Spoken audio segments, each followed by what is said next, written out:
आपण काल नेपच्यून ग्रहाची काही फलित पाहत होतो. त्या फलितामध्ये दोन फलितांचा उल्लेख करायचा आपलं थोडं राहिले.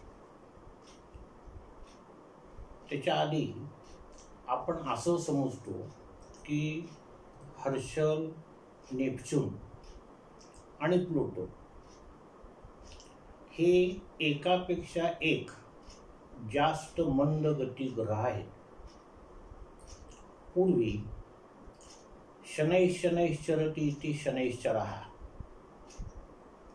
हळूहळू चालतो, चरती चालतो, फिरतो.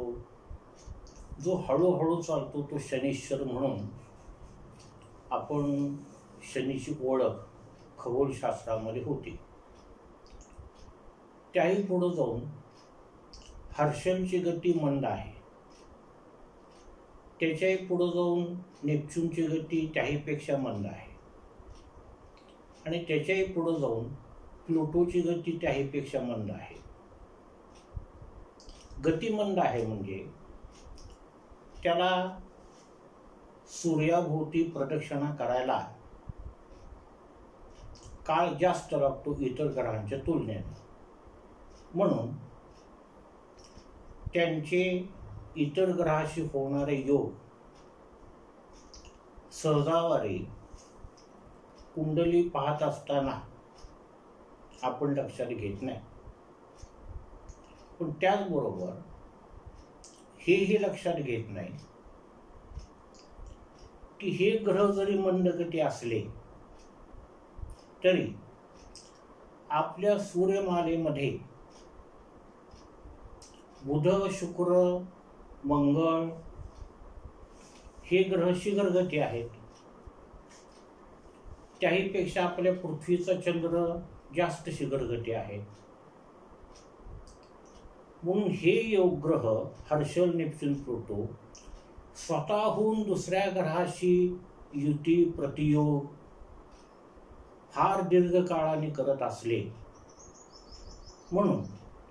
तरी बाकीचे शीघ्रगती ग्रह यांच्याशी योग करायचे थांबत नाहीत.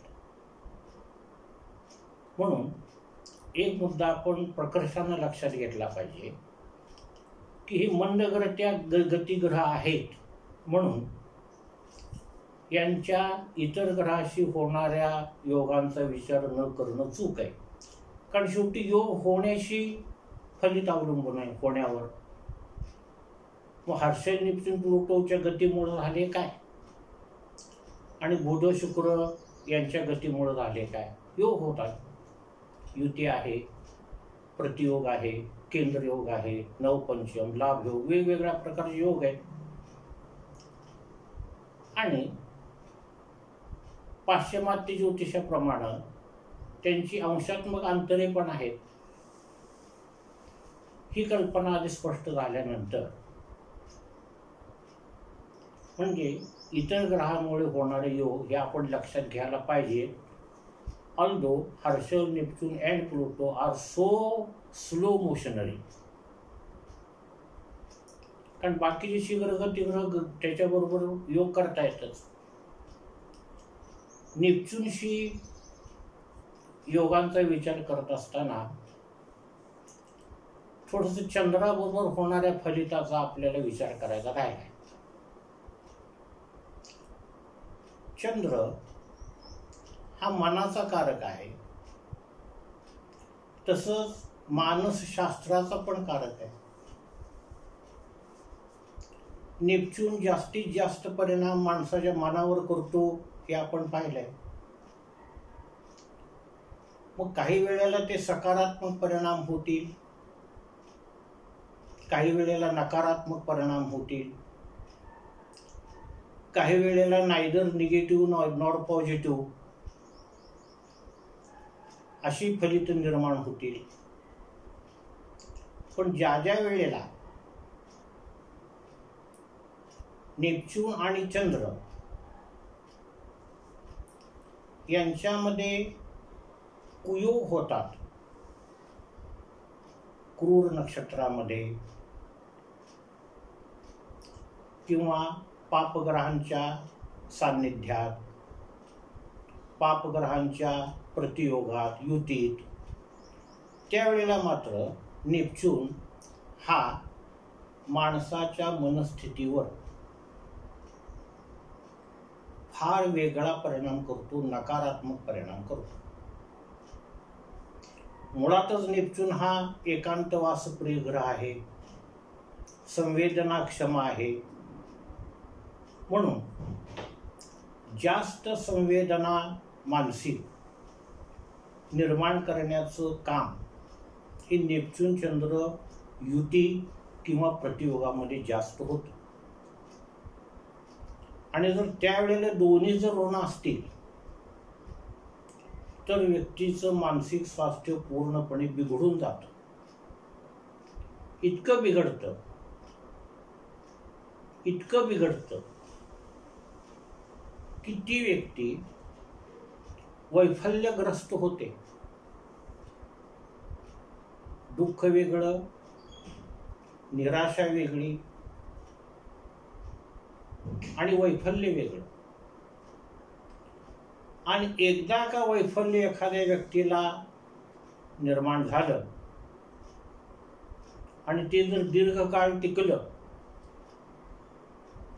त्यातून जर कुंडलीचा दर्जा सामान्य असेल तर अशा व्यक्ती आत्महत्या करतात. समाजामध्ये आपल्या अवतीभोवती खून, जबरी चोरी, दरोडे, हत्या, आत्महत्या असे प्रकार सर्रास आपल्याला ऐकायला मिळतात. पैकी आत्महत्या जो प्रकार आहे तो निश्चितपणे नेपच्यूनमुळे चंद्र बिघडल्यानंतर निर्माण होतो. का तर नेपच्यून सहसा परपीडा निर्माण करत नाही, तो स्वतःची शिक्षा स्वतः भोगतो. आणि त्या आत्महत्या करणाऱ्या व्यक्ती काहीतरी आपल्या मागे लिहून ठेवून जातात. स्वयंस्व मी असं करत आहे आणि याचा दोष कोणावर देऊ नये, याला सर्वस्वी मी जबाबदारी. हा नेपच्यूनचा चांगुलपणा आहे.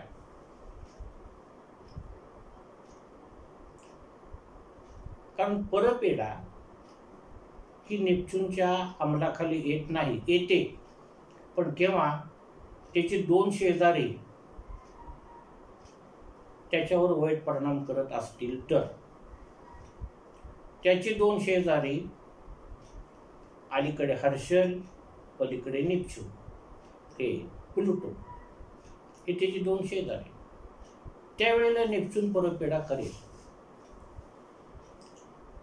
परंतु सर्वसामान्यपणे नेपच्यून हा स्वतःचं नुकसान करून घेतो. म्हणून वैफल्यग्रस्त लोक आत्महत्या करताना आपल्याला समाजामध्ये दिसतात. अगदी पहिल्यापासून ही चालत आलेली गोष्ट आहे.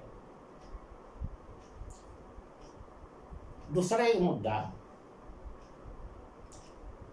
नेपच्यून आणि शुक्राच्या सहयोगाबाबत. जरी नेपच्यून 14 वर्षे एका राशीत राहत असला तरी शुक्र महिन्याला राशी बदलतोय. पण वर्षातून एकदा शुक्र हा नेपच्यून जवळ जाणार, त्याच्या प्रतियोगात येणार. मग अशा वेळी शुक्र जर ऋणफळ देणारा असेल, नीच राशी किंवा नीच नवमांशी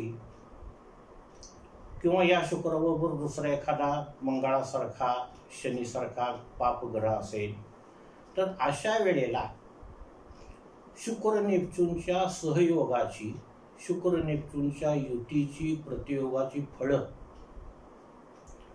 अतिशय वाईट मिळतात. अतिशय वाईट म्हणजे अतिशय वाईट.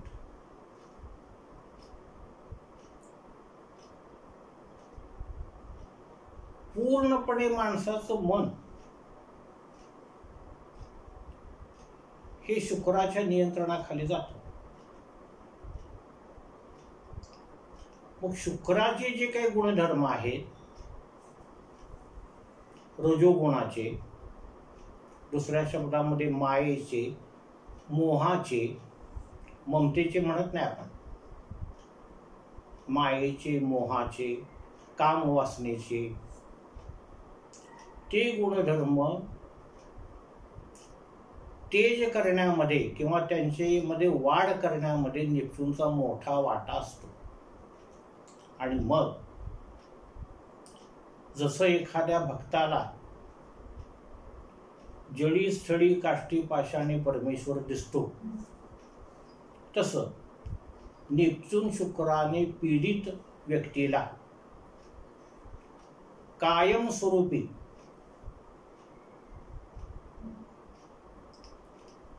कामवासना ओतप्रोत भरलेली दिसते अवतीभोवती. त्याच्या मनामध्ये सतत असे विचार चाललेले असतात.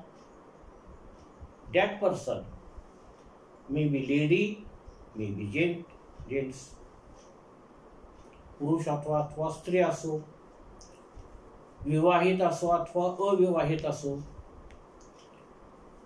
हे आपण फार परखडपणे बोलतोय, पुढं जाऊन बोलतोय, पण वास्तविक आहे.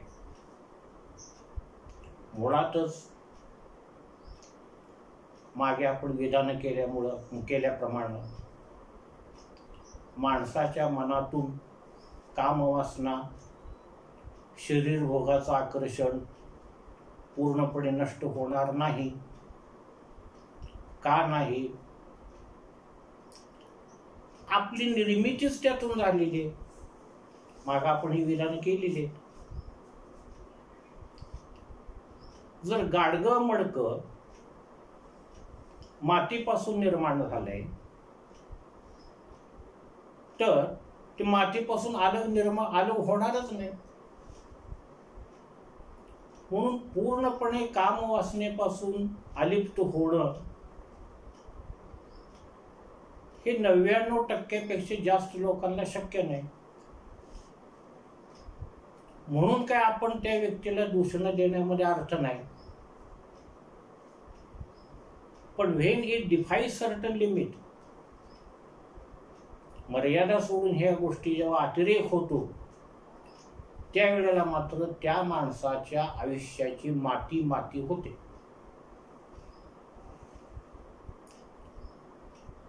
काम करत असताना, भले तो व्यापारी असो, नोकरदार असो, ती स्त्री असो, स्वयंपाक करत असेल, धुणी धुत असेल,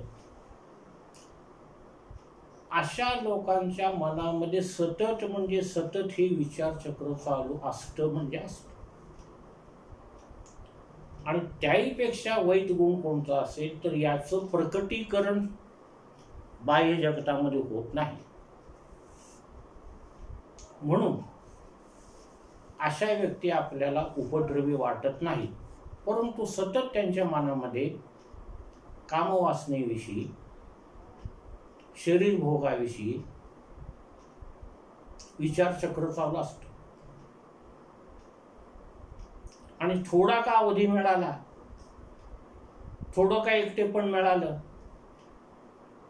तेच विचार, त्याच कल्पना, तेच स्वप्नरंजन पुन्हा त्या व्यक्तीच्या मस्तिष्कामध्ये चालू राहतं.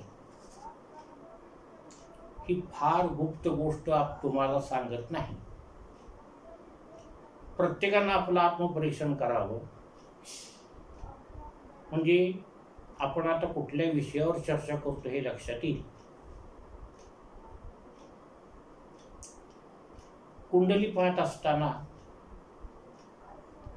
बऱ्याच वेळेला काही स्त्रिया इकडे कोणी नाही बघून आमच्याकडे येतात. पेक्षा पुढे जाऊन सांगायचं. बरोबर त्यांचा एखादा मुलगा किंवा मुलगी असते,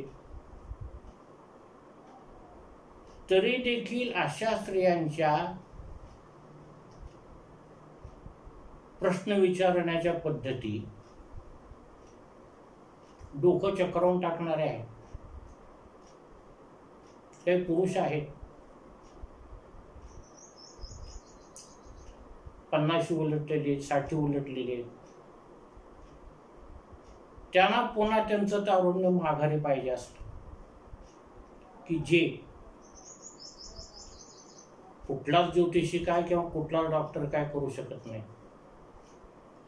अशा स्थितीनं, अशा पद्धतीनं नेपच्यून आणि शुक्राचा परिणाम माणसाच्या कामजीवनावर होतो. आपले ते शास्त्र नाही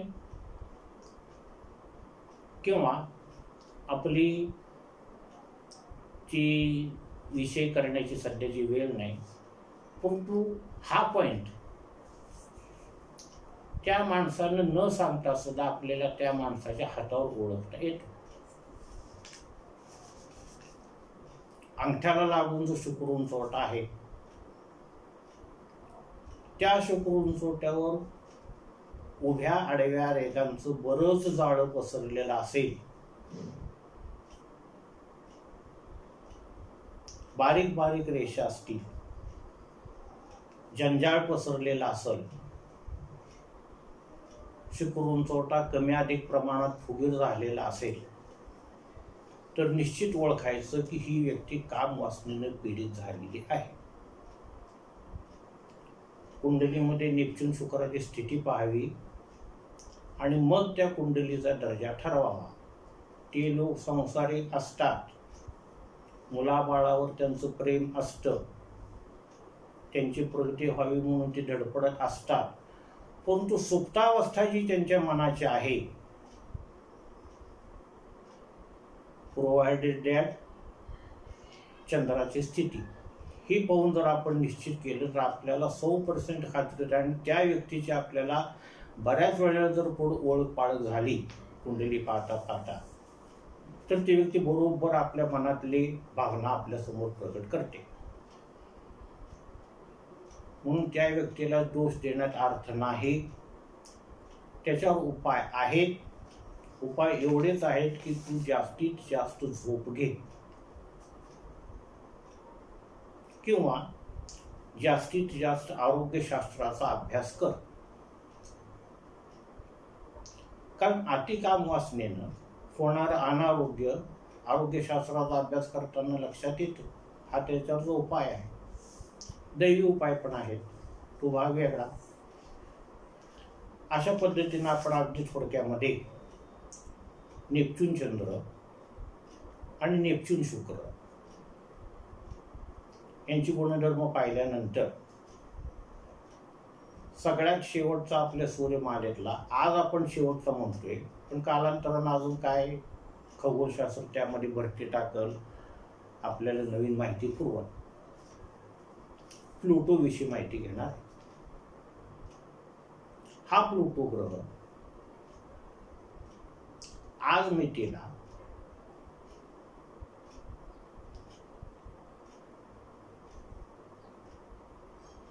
आपल्या सूर्यमालेतला शेवटचा ग्रह समजायला हरकत नाही. त्याच्या मागे पॅसिडॉन सुद्धा आहे अजून, परंतु आता प्लुटोच ग्रहामध्ये क्लासिफाय करायचं किंवा नाही यामध्ये खगोलशास्त्रज्ञांचं दुमत आहे. म्हणून पॅसिडॉनचा विचार थोडासा आपण बाजूला ठेवूया. आणि या प्लुटोचं दुसरं एक वैशिष्ट्य आहे की हा प्लुटो ग्रह या सूर्यमालेमध्ये सर्वात लहान ग्रह आहे. सर्वात लहान, अगदी आपल्या बुधापेक्षा सुद्धा निम्मा आहे. आणि त्याचा व्यास 2284 किलोमीटर आहे. एवढा लहान आहे तो. याच्या अस्तित्वाची जाणीव 1930 मध्ये खगोलशास्त्रज्ञांना झाली. हा प्लुटो ग्रह सूर्यापासून 5.92 5.92 अरब किलोमीटर दूर आहे. इतका लांब आहे. पृथ्वी कशी घट्ट आहे, बुध कसा घट्ट आहे म्हणजे सॉलिड आहे, तसा प्लुटो नाही. त्याच्यावरचं वातावरण विरळ आहे.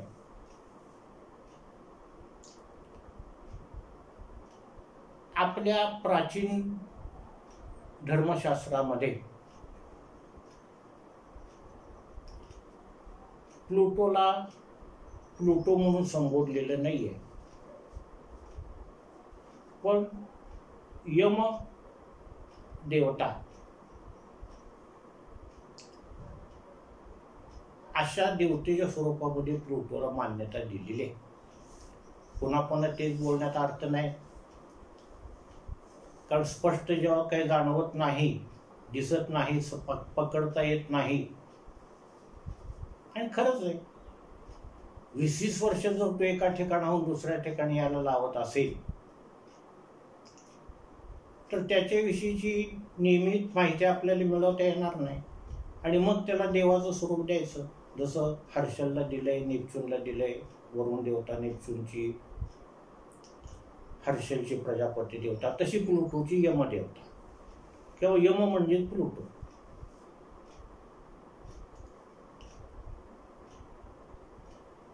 रोमन साहित्यामध्ये प्लुटोला मृत्यूची देवता मानतात. तसंच त्याच संस्कृतीमध्ये प्लुटोला काळोखाची देवता मानलेली आहे. हा प्लुटो जरी लहान असला, फार दूर असला, तर याची माहिती घेईल तेवढी थोडी, याची फलित, कुंडलीवर होणारे फलित जेवढे अभ्यासावीत तेवढी थोडी आहेत. आपल्याकडे येणाऱ्या लोकांची आपण बारकाईनं जर पत्रिका पाहूया आणि प्रत्येक वेळेला त्याला न सांगता तो काय सांगतोय ते ऐकून घेऊन आणि त्या व्यक्तीच्या कुंडलीमधली प्लुटोची स्थिती पाहून आपल्याला अंदाज बांधता येतात. फार मोठे अंदाज बांधता येतात प्लुटोवरून आपल्याला. फक्त तो कुठल्या ग्रहाबरोबर आहे काय ह्याची नीट आपण माहिती करून घ्यायची.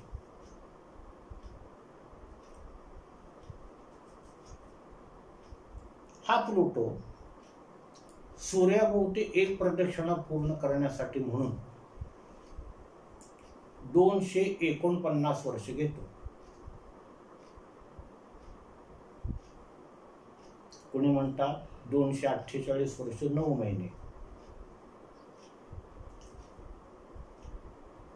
पण हे निश्चितच एवढे दिवस घेतो एवढा असं आपल्याला म्हणता येणार नाही. का तर प्लुटो दुसरा एक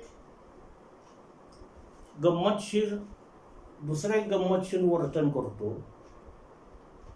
ते म्हणजे नेपच्यूनची सूर्याभोवती फिरण्याची कक्षा जी आहे ठरलेली, त्या कक्षेमध्ये हा प्लुटो कधी कधी प्रवेश करतो, कक्षेच्या आत येतो. दुसरा कुठलाही ग्रह एवढा आगाऊपणा करत नाही, कुठलाच करत नाही. पृथ्वीच्या कक्षेमध्ये कधी शुक्र येत नाही, कधी मंगळ येत नाही. मंगळाच्या कक्षेमध्ये कधी गुरु येत नाही, गुरुच्या कक्षेमध्ये शनी येत नाही. कक्षा म्हणजे सूर्याभोवती फिरण्याचा मार्ग. तो काही सिमेंट कॉन्क्रीटचा रस्ता नाहीये किंवा लोखंडी रूळ टाकलेले नाहीये, परंतु एक मार्ग ठरलेला आहे. त्या मार्गाच्या मध्येच प्लुटो येतो, नेपच्यूनच्या मार्गाच्या मध्ये. आणि आला म्हणजे 20-20 वर्ष राहतो. 1978 साली तो आला होता नेपच्यूनच्या कक्षेमध्ये आणि तब्बल 20 वर्ष कुटुंबात होता. 1998 साली तो त्या कक्षेतून बाहेर पडला. मग नेपच्यूनच्या गतीमध्ये फरक पडायला लागला गुरुत्वाकर्षणाच्या नियमाप्रमाणे, आणि नेपच्यूनच्या फलितावर सुद्धा परिणाम पाहायला लागला. म्हणून फलज्योतिषी नेपच्यूनचे गुणनंबर सांगताना पुन्हा भाव चढून जायला लागले. का तर कुठलाही व्यक्ती ज्या वेळेला स्वतंत्र वागायला असते, मोकळी असते, त्यावेळेला ती व्यवस्थित फळं देते. कारण याच्यामध्येच प्लुटो आल्यामुळं नेपच्यूनचे नैसर्गिक गुणधर्म मानवी जीवनावर होताना दिसून येत नव्हते. हा थोडासा खगोलशास्त्राचा आणि डिटेल फलज्योतिषशास्त्राचा अभ्यास आहे. या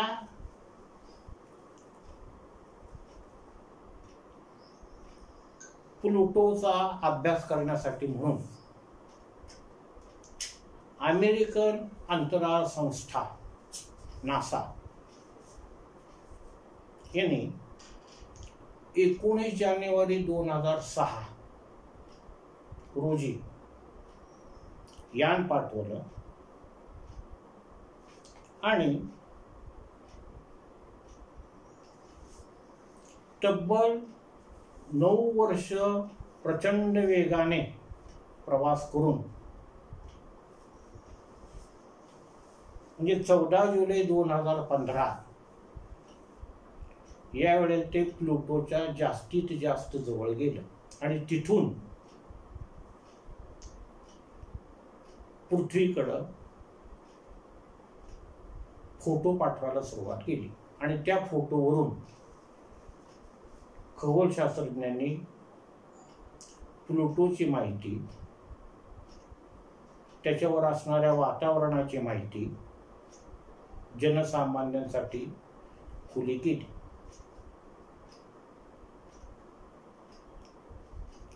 कायपर बेल्ट हा एक प्रकार आहे. हा खगोलशास्त्राचा विषय आहे. पण नेपच्यूनच्या कक्षेमध्ये जाऊन पुन्हा बाहेर पडण्याचा जो काही कंस आहे त्याला कायपर बेल्ट म्हणतात. प्लुटोने ज्या वेळेला प्लुटो नेपच्यूनच्या कक्षेमध्ये जातो आणि काही अंतर करून गेल्यानंतर पुन्हा नेपच्यूनच्या कक्षेतून बाहेर पडतो, हा मधला जो टप्पा आहे that is known as Kuiper belt. या प्लुटोवर ज्वालामुखीचे उद्रेक होतात.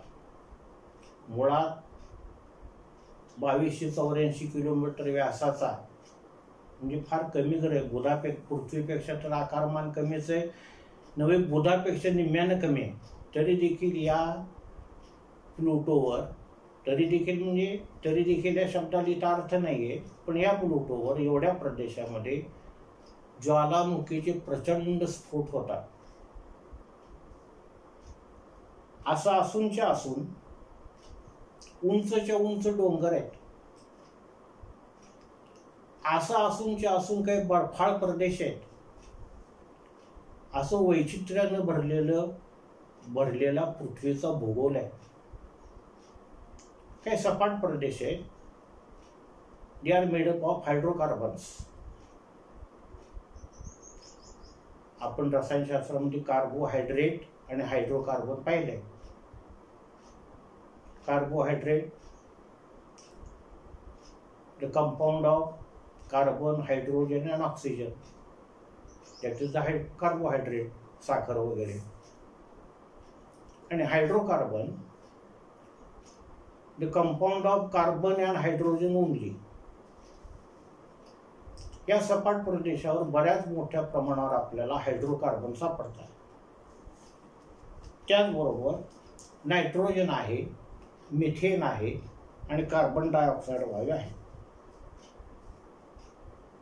या प्लुटोवर सूर्यापासून निघालेले प्रकाशकिरण पोहोचण्यास 5 तास 30 मिनिटे लागतात.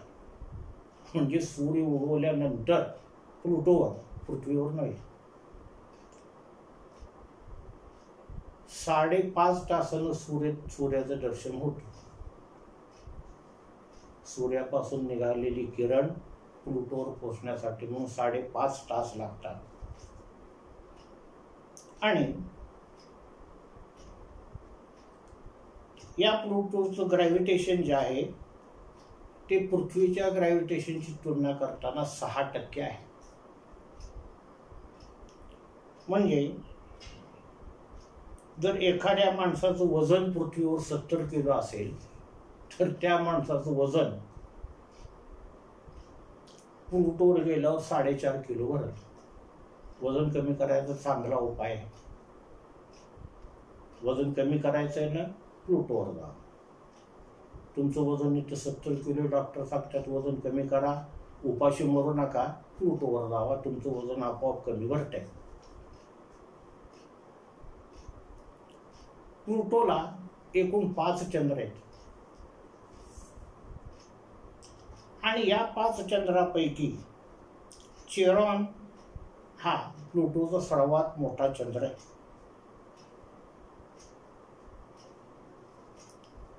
आपण मागं पाहिल्याप्रमाणे एका राशीत तो अप्रॉक्सिमेट 21 वर्ष राहतो आणि वर्षातून 160 दिवस वक्री असतो. आणि वक्री होण्यापूर्वीचा 8-10 दिवसाचा काळ आणि वक्री झाल्यानंतरचा 8-10 दिवसाचा काळ तो स्तंभी असतो. आणि ज्योतिषाच्या नियमाप्रमाणे कोणताही स्तंभी ग्रह शुभ फळ देत नाही. मग ज्यांच्या कुंडलीमध्ये प्लुटो ग्रह आपल्याला स्तंभी सापडेल, ओळीनं 8-8 दिवस असतो, अलीकडे 8 दिवस आणि पलीकडे 8-10 दिवस, म्हणजे जवळजवळ 15 ते 17 दिवस प्लुटो स्तंभी राहतो. त्या कालावधीमध्ये जन्मलेल्या लोकांना प्लुटोची फळं चांगली मिळणार नाहीत. भले ते कुठल्याही शुभग्रहाच्या योगात, प्रतियोगात, सहयोगात असतील, कसल्या योगात असतील, पण प्लुटो किंवा कुठलाही ग्रह स्तंभी असताना चांगली फळं देणार नाहीत. म्हणून एकदा का जर एखाद्या माणसाच्या मनावर किंवा चंद्रावर परिणाम झाला स्तंभी प्लुटोचा, ठार वेडी म्हणून लहानपणापासून ती वाढतात आणि वेडामध्येच मरण पावतात. आपण वेड आहो हे सुद्धा त्यांना समजत नाही. हा स्तंभी प्लुटोचा परिणाम फलज्योतिषामध्ये आहे. आता वर्ष 1.5 वर्ष बाळाला कशामुळे वेळ लागावं? का त्याला शिक्षणात अपयश आले, नोकरीमध्ये डिग्रेडेशन झाले, काढून टाकले, भ्रष्टाचार केलाय, का कुठं कोणावर बलात्कार केलाय, बॉम्बस्फोट केले, देशद्रोह केलाय, राजद्रोह केलाय, नक्की त्या बालकाच्या कुंडलीमध्ये प्लुटो ग्रह स्तंभी अवस्थेत सापडतो. मग आपण असं म्हणू की ओळीनं 15 जन्मलेली मुलं अशा असतील का? नाही. त्या चंद्रावर कोणाची दृष्टी आहे वगैरे हा भाग फलित ज्योतिषाचा वेगळा आहे. थोडं आनुवंशिकता पण त्यात आहे. म्हणजे अशा वेळेलाच त्या व्यक्तीचा जन्म होतो आणि अशा लोकांच्या पोटी होतो की ज्यांच्यामध्ये वेड्याची आनुवंशिकता आहे. फार खोल विषय. नुसतं बुध शुक्र मंगळ गुरुवरनं फलित पाहणं मूर्खपणाचं आहे. हर्षद नेपच्यून प्लुटो नाही त्या प्रश्नाचं उत्तर आपल्याला देतात आणि त्याच्यावर उपाय आहेत. आताच आपण सांगितल्याप्रमाणे हे वर्ष 1.5 वर्षाचं बाळ काय अशी त्याची मानसिक स्थिती होणार आहे, पण ते वेड होते, पण होते. त्याला खाल्लेलं कळत नाही, संडास लागलेली कळत नाही, तसंच मोठं होतं, तरुण होतं, म्हातारं होतं, मरून जातं. हा नेपच्यून प्लुटोचा परिणाम आहे.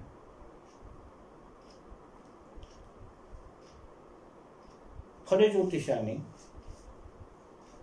नेपच्यूनला वृश्चिक रास स्वतःची म्हणून दिली. मीन रास प्लुटोला वृश्चिक रास दिले, मीन रास नेपच्यूनला, कुंभ रास हर्षलला आणि वृश्चिक रास प्लुटोला. वृश्चिकेचा प्लुटो हा स्वगुढीचा समजला जातो. अजून उणीपुरी 90 वर्ष झाले प्लुटोचं अस्तित्व जाणवून, म्हणून निश्चित फळ आपल्याला त्याची सांगता येणार नाही. परंतु ही जी फळं आपण चर्चा करता करता पाहतोय ती मात्र अनुभवाला येतात. नंतर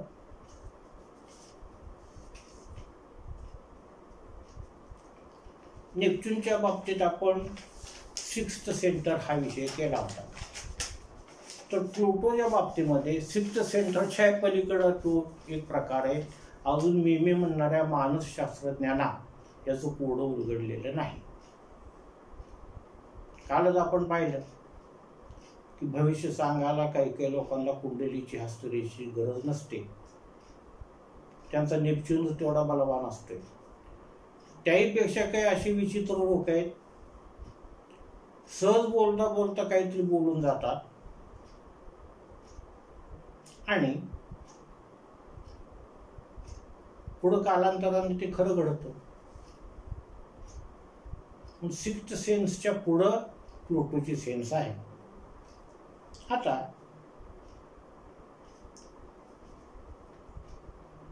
पाश्चात्य ज्योतिषांनी आणि पौर्वात्य ज्योतिषांनी, सगळ्यात फल ज्योतिषांनी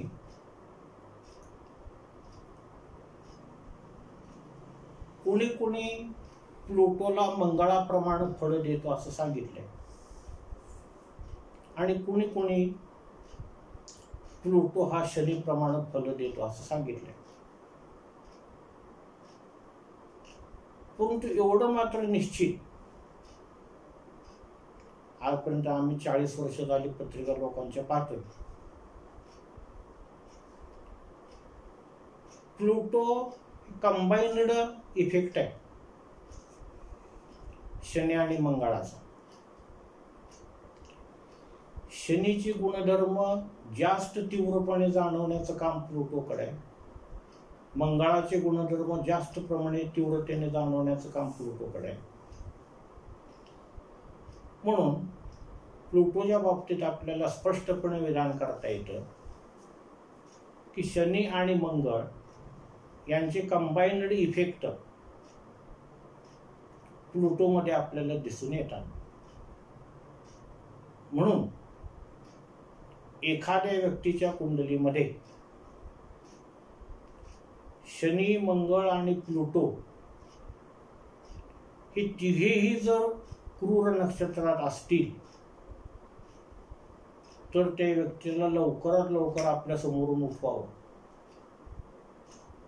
अशा व्यक्ती कमालीच्या क्रूर असतात, तामशी असतात.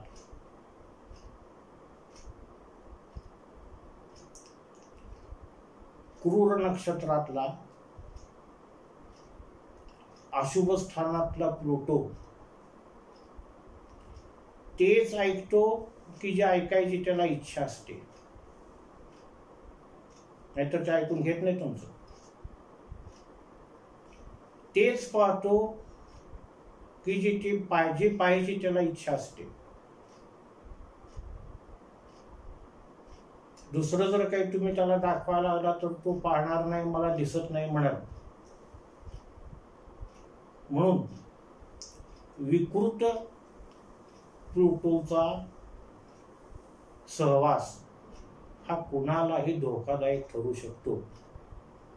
इव्हन दो त्याच्या मुलाला, त्याच्या बायकोला, त्याच्या नातवाला किंवा त्याच्या वडिलाला, त्याच्या आजोबाला, त्याच्या नवऱ्याला, कोणालाही.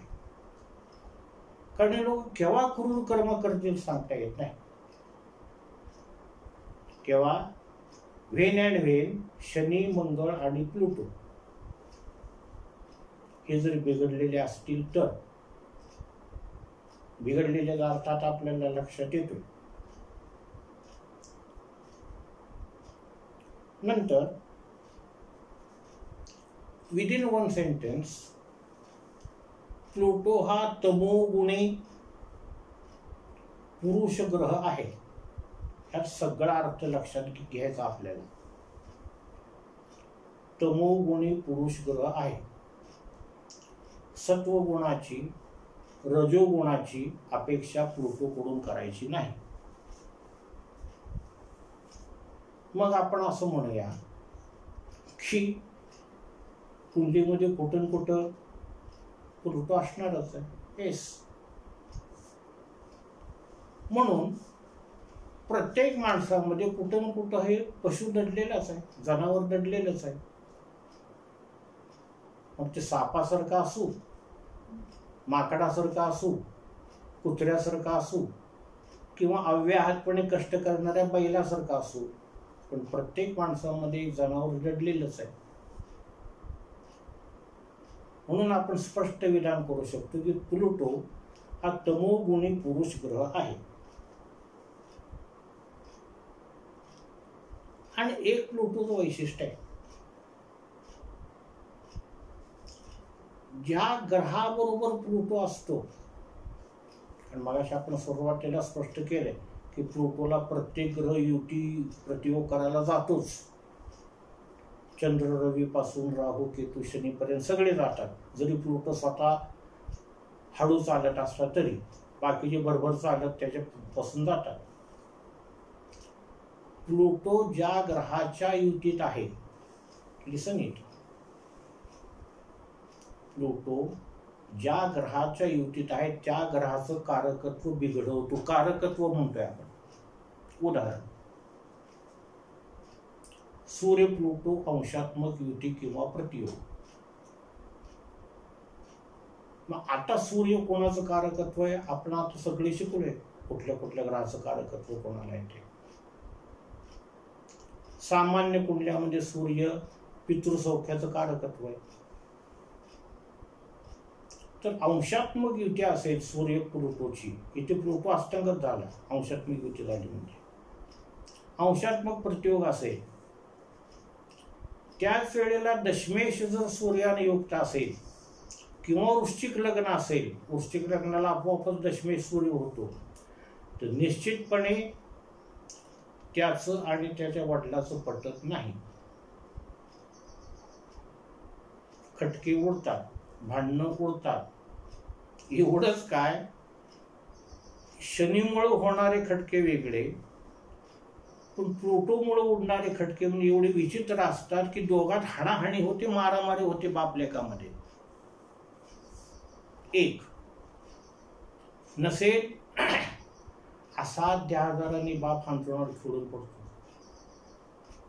क्वचित प्रसंगी बाप व्यसनी असू शकतो, क्वचित प्रसंगी बाप घर सोडून गेलेला असू शकतो, पण काहीतरी निगेटिव्ह इफेक्ट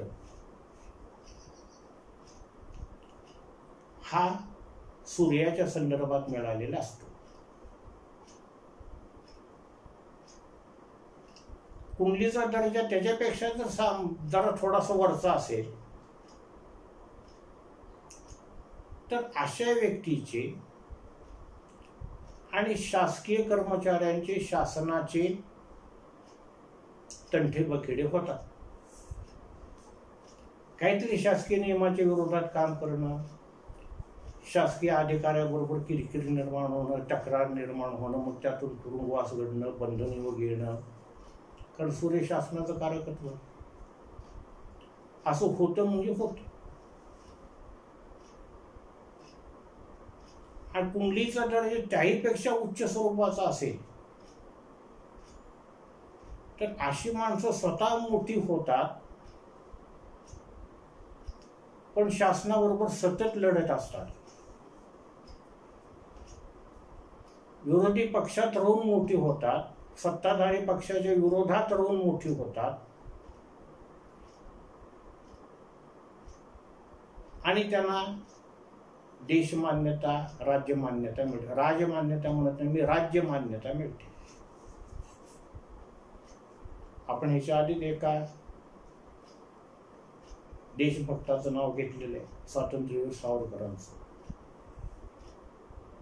सूर्य शनी प्लुटोचा अंशात्मक कुयोग आहे. जोपर्यंत इंग्रजांची सत्ता होती तोपर्यंत इंग्रजांच्या विरोधात कारवाया, आणि ज्या वेळेला भारतीयाची स्वतःची सत्ता आली त्यावेळेला प्रस्थापित सत्तेच्या विरोधात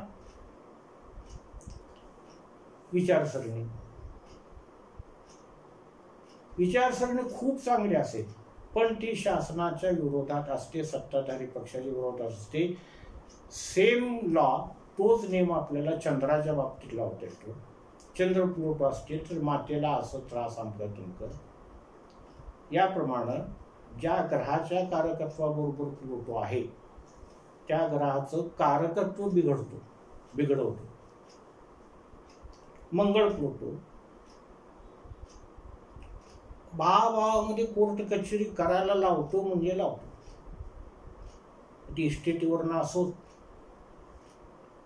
भावाने केलेल्या भागीदारीमुळे असोत म्हणजे असोत, करायला लावतो म्हणजे लावतो. कारण भौमो भ्रातृकारक हा, भौमो ऋणकारक हा. Again and finally I am saying that ज्या ग्रहाबरोबर प्लुटो असतो त्या ग्रहाचं कारकत्व तो प्लुटो बिघडवतो आणि ते नकारात्मक पद्धतीने बिघडवतो.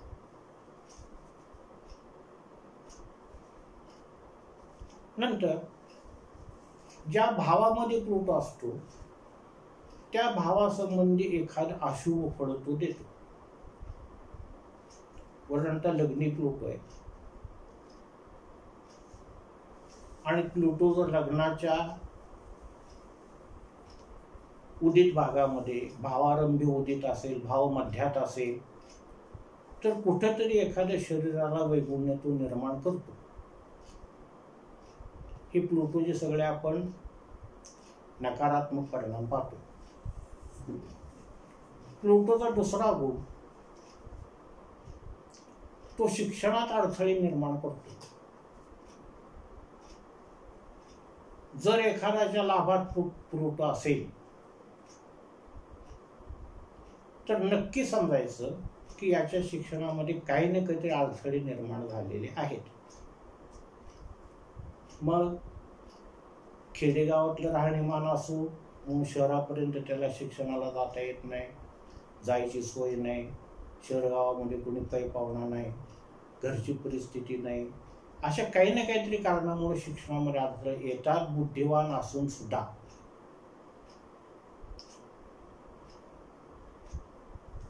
आता लाभात प्लुटो असून शिक्षणात अडथळे का, तर प्लुटो पाहतोय पुढे पंचम स्थानावर. पण प्लुटो स्थानगत हानी तर करतोच करतो, भावगत हानी करतोच करतो, पण ज्या भावावर तो पाहतो, ज्या स्थानावर तो पाहतो त्या स्थानाची पण तो हानी करतो. मंगळ किती चांगला असो, तृतीयेश किती चांगला असो, पण कुंडलीमध्ये जर प्लुटो नकारात्मक फळ देणारा असेल तर त्या व्यक्तीला बंधू भगिनी सौख्य मिळत नाही. धरून चाला वृश्चिक लग्नाची कुंडली, लग्नेश पराक्रमात गेला मंगळ, तृतीय स्थानात मंगळ केव्हाही चांगला, उच्च राशीत पडला केव्हाही चांगला. त्याच वेळेला तृतीय शनी बाय चान्स लाभात आहे, लग्नात आहे, आणि प्लुटो जर विषारी नक्षत्रात असला, विषारी नक्षत्र आपण याच्या आधी पाहिलेत 9 आहेत, तर एवढी सगळी चांगली परिस्थिती असून सुद्धा त्या व्यक्तीला बंधू भगिनीचं सौख्य लाभत नाही. हाच फरक शनीपर्यंत ग्रहांचा विचार करून फलित सांगण्यामध्ये, आणि हाच फरक प्लुटो पर्यंतची ग्रह बघून फलित सांगण्यामध्ये आहे. इथे आपण काय म्हणून या, मंगळ उच्च राशीत आहे, शनी चांगला आहे, तृतीय चांगला आहे, अहो या माणसाचा चंद्र पण चांगला आहे, शुभ नक्षत्रात आहे, पण बंधू भगिनीचं सौख्य नाही, बहीण अकाली विधवा झाली, भावाला वेड लागलं, भावाभावात कोर्ट कचेऱ्या आहेत, त्याच्या कुंडलीतला प्लुटो नीट तपासून पाहूया, याचं उत्तर आपल्याला मिळतं. म्हणून पुन्हा करण्यापेक्षा एकदाच विनंती आहे माझी की सूर्यापासून प्लुटोपर्यंत सगळ्या ग्रहांची स्थिती गती नीट पहा. प्लुटोची दैनिक गती 48 विकला आहे, हर्षलची 3 कला, नेपच्यूनची 2 कला आणि प्लुटोची 48 विकला. प्लुटो भूतकाळात रमणारा ग्रह आहे.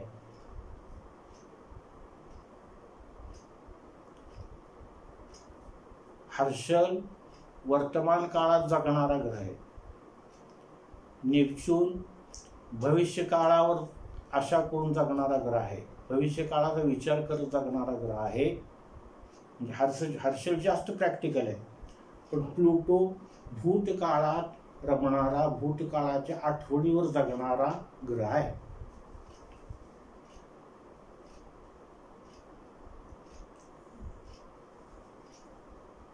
एक 20, 22, 25, 30 वर्ष आयुष्यातली चांगली गेली आणि एकदम त्याच्या आयुष्याला ओहोटी लागली. अशी माणसं का होतात? नेहमी आपल्या मागच्या काळाच्या आठवणी काढत बसतात. मी याच गावात होतो त्यावेळी असं होतं, मी ह्याच घरात राहत होतो त्यावेळी असं होतं, त्यावेळी अशी परिस्थिती होती. असं भूतकाळात रमणारा ग्रह आहे. प्लुटो बलवान आहे, चंद्र बलवान आहे.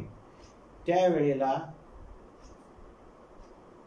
मूळ चंद्रावरून प्लुटो जात असताना किंवा मूळ चंद्र प्लुटोवरून जात असताना नक्की भूतकाळातल्या आठवणी येतात. तेवढेच 2 दिवस. मरून गेलेल्या बापाची येते, आईची येते, बालपणीच्या मित्राची येते, कुठं आपण सहलीला गेलो असेल तिथली येते. म्हणून प्लुटो हा भूतकाळात रमणारा, भूतकाळाच्या आठवणीपासून सुख समाधान देणारा ग्रह आहे. आणि दुसरी एक वैशिष्ट्यपूर्ण गोष्ट आहे, जरी हा भूतकाळात रमणारा ग्रह असला तरी व्यावहारिक जीवनाच्या बाबतीत प्लुटोचं खास मोठं वैशिष्ट्य आहे. पुरुष अथवा स्त्री असो, कुठल्याही जातीमध्ये असो, कुठल्याही धर्मामध्ये असो, प्लुटो ऋणफलदायी असेल तर प्लुटो हा पुनर्विवाह घडवून आणतो. सप्तमात भावारंभी भाव मध्यात प्लुटो, सप्तमीच बिघडलाय. विवाहाचं कारकत्व शुक्राकडे, वैवाहिक जीवनाचं शुक्र ऋण फळ देणारा ठरलाय. निश्चितपणे सांगायचं की ह्या व्यक्तीचा पुनर्विवाह होणार, पण पुनर्विवाह हा नैसर्गिक कारणामुळे होतो. एकतर ती स्त्री विधवा होते आणि तिचा पुनर्विवाह होतो, किंवा तो पुरुष विदूर होतो, त्याचा पुनर्विवाह होतो. आता विवाह शब्द आपण फार जपून वापरायचा आहे. कोणी आपल्या ज्योतिषावर शिंतोडे उडवू नयेत म्हणून आपण विवाह शब्द वापरतोय, पण विवाह या संकल्पनेमागचा मानवी मनाचा हेतू जर आपण समजावून घेतला तर त्या व्यक्तीच्या जर आपण जास्त जवळ गेलो, जास्त पोटा शिरून बघितलं तर आपल्याला हे विधान खरं असल्याचं जाणवतं. प्लुटो पुनर्विवाहाचं कारकत्व आहे, होतो विवाह त्या व्यक्तीचा. आता म्हणल्याप्रमाणे प्लुटो अंधकाराची देवता आहे, प्लुटो काळोखाची देवता आहे, तसं प्लुटो प्रलयाची देवता आहे.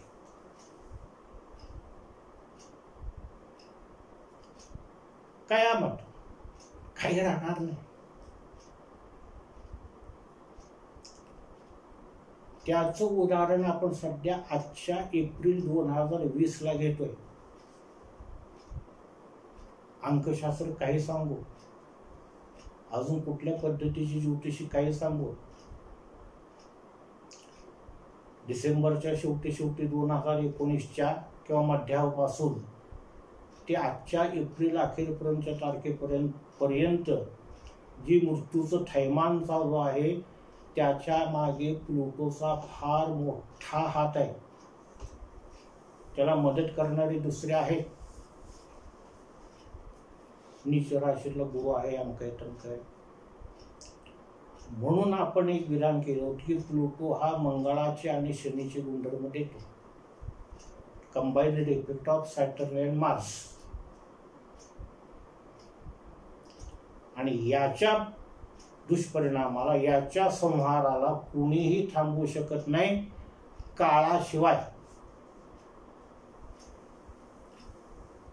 असं समजायचं नाही. की प्रलय आताच व्हायला लागलाय, माणसं आताच मारायला लागली. ह्याच्या आधी आपण जे प्रत्येक ग्रहाचा अभ्यास करताना विधान केलेले की आतापर्यंत अनेक वेळेला सृष्टीचा संहार झालेला आहे. आता तो संहार नक्की केव्हा झाला त्याची काही तारीख वार वेळ टिपून ठेवलेली नाहीये. प्रत्येक वेळेला पेपरच्या शेवटच्या पानावर हे सापडलं, हे अश्म युगातले सापडले, की त्या युगातले सापडले, डायनासोरचे अवशेष सापडले. अरे हा डायनासोर होता केव्हा, कुठं होता, म्हणजे त्यांचा संहार झाला. हा संहार केला कोणी, प्लुटोनं केला. आपण समजूत करून घ्यायची की कुठला तर ग्रह आदळला, कुठला तर उल्कापात झाला, अग्निपात झाला, ह्या सगळ्याचं कारण प्लुटोकडे आहे. प्लुटो प्रलयाची देवता आहे, मृत्यू देवता आहे, काळाची देवता आहे.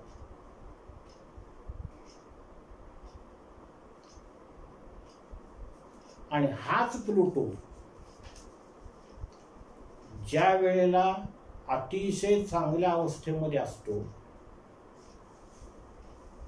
मग भले हर्ष नेपच्यूनची साथ त्याला असो नाही तर नसो, त्यावेळेला कमालीचे म्हणजे कमालीची ईश्वरी शक्ती असणारे संत महात्मे निर्माण होतात, युग पुरुष निर्माण होतात. कारण प्लुटो मुळातच कोणाचा शत्रू नाही, कोणाचा मित्र नाही. त्याचं स्वतःच असं अस्तित्व आहे. आणि ते अस्तित्व प्लुटोचं केवळ संहार संहार आणि संहार याकडेच प्लुटोचं कार्य करतोय. आजच्या तारखेला प्लुटो क्रूर ग्रहानं युक्त आहे मंगळासारख्या. प्लुटोमुळे नीचभंग होत नाही. नीचभंग योग जसं आपण सूर्यगुरूचे 9 सूर्याची इतर ग्रहाचे 9 पंचमयोगाचे गोडवे गायलेले कसे फोल आहेत ते आपण पाहिले, तसं नीचभंग योग हा निव्वळ फसवणारा फलित आहे. त्याचं आपण जे लोकांना सांगतो ते मकरेचे शनी मंगळ, शनी स्वगुरूचा मंगळ उच्च राशी नीचभंग योग झाला नाही. आजची स्थिती काय या तारखेची, स्वगुरूचा शनी आहे, उच्च राशीत मंगळ आहे, भले गुरु नीच राशीत आहे, पण गुरु धनेत असताना सुद्धा संहार चालू झालेला आहे. मग मंगळ आला तिथं मकरेत की का बरं त्यानं संहार थांबवला नाही. रोज मृत्यूचं प्रमाण का वाढतंय कोरोनामुळं. पुन्हा मला एक विधान करायचं की पापग्रहामुळे नीचभंग योग होत नाही. भंग म्हणतोय आपण, नीचभंग योग होत नाही. ज्याप्रमाणे सूर्यापासूनच्या ग्रहाचा नवपंचम योग शुभ फलदायी ठरत नाही, त्याप्रमाणे पापग्रहाचा योग नीचभंग होत नाही. नाहीतर आजच्या तारखेला शनी मंगळ आणि प्लुटो असल्यामुळे शनी स्वगुरूचा आहे, मंगळ उच्च राशीत आहे. प्लुटो जर तिथं असला तर प्लुटोचे गुणधर्म त्यानं संपवायला पाहिजे होते. आबाद होऊन मेलेली माणसं उठून बसायला पाहिजे होती, तर आज उठून बसलेली माणसं मरतायत. सांगायचं काय मला, नीचभंग होती, भंग योग होत नाही. प्लुटो हा संहाराचं कारकत्व आहे. दुसरी गोष्ट, प्लुटो काळाची देवता आहे. कुठल्या व्यक्तीला जन्माला घालायचं आणि इतिहासाला कलाटणी द्यायची, काळ फिरवायचा. आपण म्हणतो काळ बदलला, एका दिवसात काळ बदलत नाही. काळ बदलायला बरेच दिवस जावे लागतात आणि ते काळ बदलायला काळानंच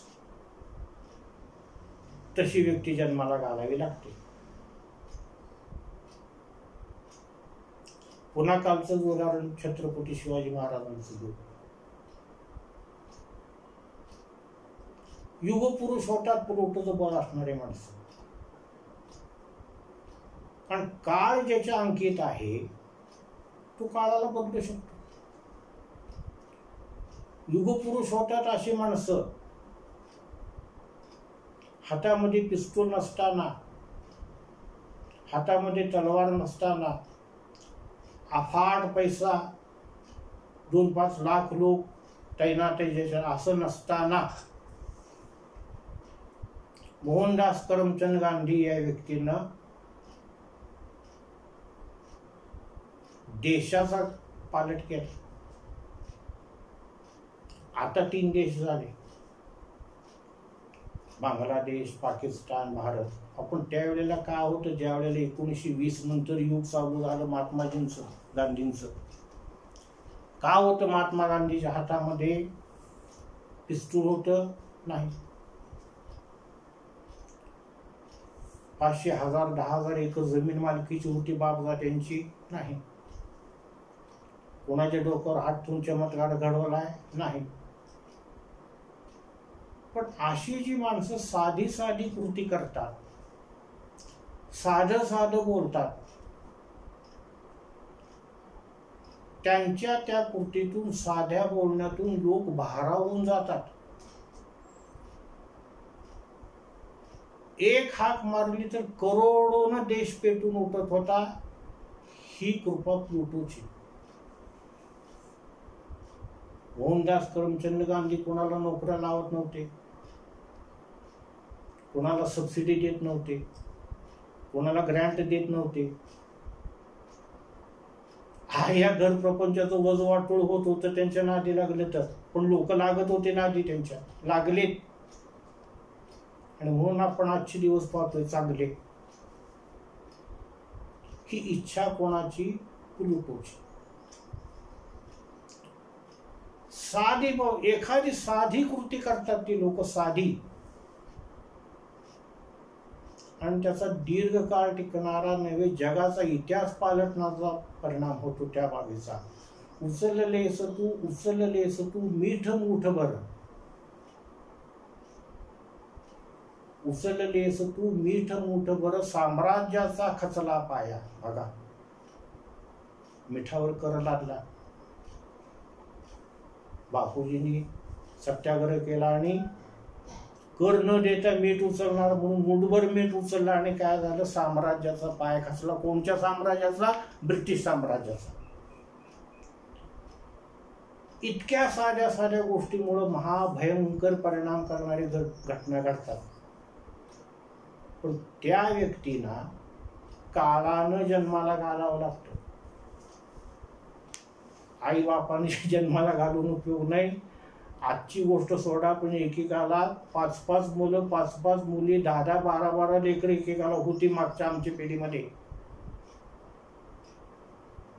आई बापाने जन्माला घालून अशी युग पुरुष निर्माण होत नाही. ते प्लुटोनं जन्माला घालावे लागतात, यमधर्माने. कारण यमच त्यांचा दास असतो. त्याही पुढे जाऊन प्लुटो प्रतिज्ञा करतो, आणि ह्या प्रतिज्ञा पुढे होणाऱ्या बदलाची जाणीव असतात. जनसामान्यांना त्यातले गम्य कळत नाही, त्यातलं ज्ञान होत नाही. फार आपल्याला वेळ वाढवायचे नाहीये.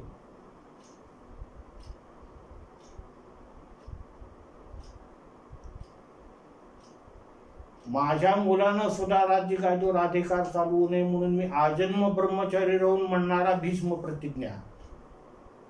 ही प्रतिज्ञा कोणी करावी? प्लुटोनं करावी. पुढं येणारा काळ त्या माणसाच्या तोंडून बोलत असतो. पुढे येणारा काळ बोलत असतो. काळ अचानक बदलत नाही. मी त्यासाठी म्हणतो, त्याचा दस्तक, दरवाज्यावरची थाप काळ बरीच वर्ष आधी देतो, फक्त आपल्याला ते समजत नाही.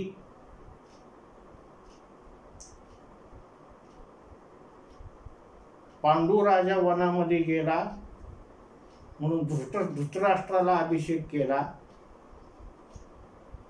प्लुटोनं ओळखलं की आता महाभारताचं युद्ध करणार, ह्या कुळाचा नाश होणार म्हणजे होणार. धृतराष्ट्राला अभिषेक करायला लावायचं काम प्लुटोचं. Now come to the last 2 minutes. प्रतिज्ञा करायला लावायचं काम प्लुटोचं. स्वराज्य माझा जन्मसिद्ध हक्क आहे आणि तो मी मिळवणारच, ही टिळकांची प्रतिज्ञा आहे. लोकमान्यांची. लोकमान्य महात्मा. मागच आपण विचार केला, ह्या पदव्या देणारं कुठेही विद्यापीठ नाही, त्याचा कुठेही सिलेबस किंवा अभ्यासक्रम नाही. स्वरसम्राज्ञी, स्वरतज्ञ, गंधर्व, बालगंधर्व ह्या पदव्या विद्यापीठ देत नाही. ह्या पदव्या प्लुटो देतो, जनमानस देतं. प्लुटो जनमानसाचं प्रतिनिधित्व आहे, प्रतिबिंब आहे. आणि तो मी मिळवणारच म्हणणारा बाळ गंगाधर टिळक ही व्यक्ती, त्यांचं तोंड बोललं नाही, त्यांच्या तोंडातून प्लुटो बोलला. काळाला बदलायचं सामर्थ्य प्लुटोमध्ये, कारण काळ स्वतःच प्लुटो आहे.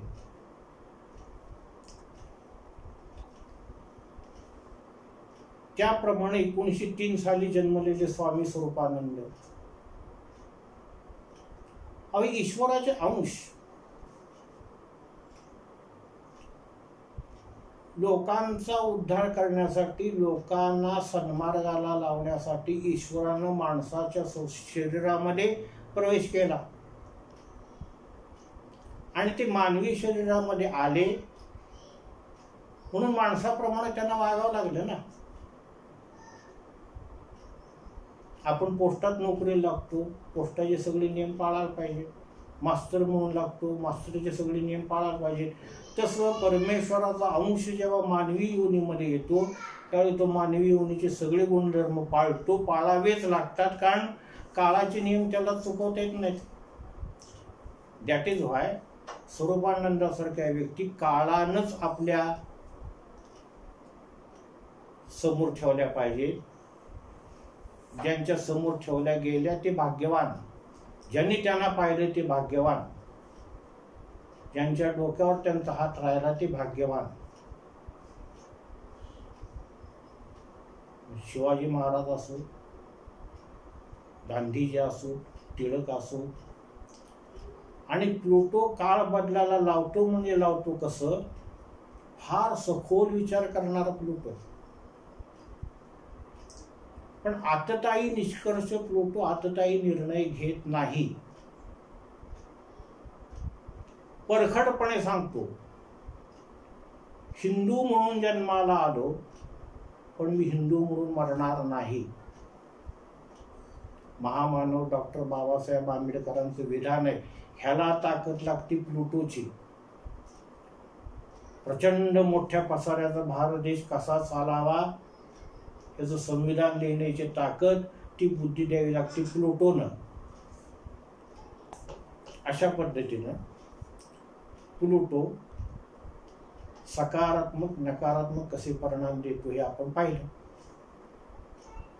जर यातून जर काही कुणाला वेगळे विचार सुचत असतील तर सूर्यापासून ते प्लुटो पर्यंतचे सगळे व्हिडिओ किंवा आपली चर्चा एकदा ऐका आणि जरूर मला फोन कॉन्टॅक्ट करा.